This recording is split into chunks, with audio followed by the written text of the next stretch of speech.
Welcome to The Explainer. Today, we're diving into a pretty radical idea from our source material, the thought that our constant push for success might actually be a trap.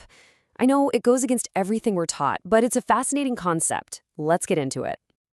Okay, so let's start with something we all know, right? This idea is basically drilled into us from day one. You gotta work hard, be ambitious, and always be striving for more.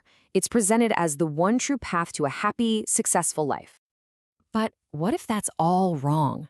The author of our source material throws a massive wrench in that idea with this pretty shocking claim that all the striving we do isn't a virtue, it's a trick. So that's the big question we're really digging into. Is this relentless chase to get ahead actually taking us further away from the life we really want? Let's see how the author builds this argument. The author's whole argument really hinges on this core idea. It's kind of like determinism. The thinking is that our life's path, our talents, even our personality, it's largely predetermined. We're not these blank slates. We're more like actors playing a role that's already been written for us. And to explain this, the author uses a really simple but powerful analogy. Think about a cabbage. You can give it the absolute best soil, the perfect amount of sunlight and water, and you'll get a fantastic cabbage. But no matter what you do, it will never ever become a lettuce. Its nature is fixed. And the source material keeps this idea going with another example. You can take a sheep and feed it the best food in the world, and it will become a perfectly healthy, happy sheep. But it will never turn into a cow. The argument here is that we humans are basically the same. We have this essential nature that can't really be changed. Okay, so here's the real kicker. The point is that trying to force someone, or even yourself, to be something you're just not, well, according to this view, it's not just a waste of time, it's actually damaging. It's like trying to teach a fish to climb a tree. You're working against nature itself. All right, so if pushing against our nature is so bad, what does that actually look like in the real world? What's the cost? Well, that brings us to the author's takedown of our modern idea of success and the heavy price it can demand. Yeah, this number, it's pretty shocking. According to a report the author cites, over just 5 years, 260 high-level officials and corporate execs, we're talking about people at the absolute top of their game, ended their own lives.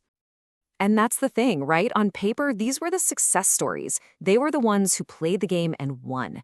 So the author hits us with this really tough question. Is this what winning is supposed to feel like? And this is where the contrast becomes crystal clear.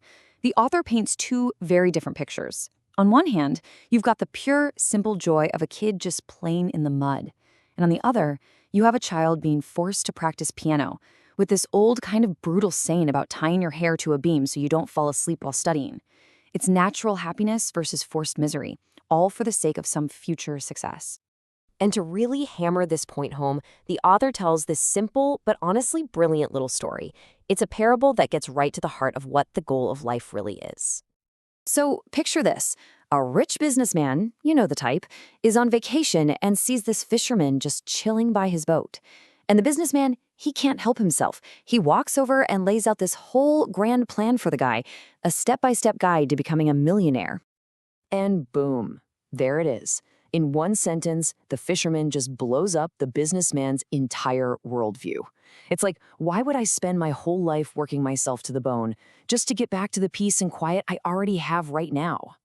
So, what's the alternative then? If striving is the devil's trick, what are we supposed to do? Well, the author wraps it all up with one final, perfect metaphor.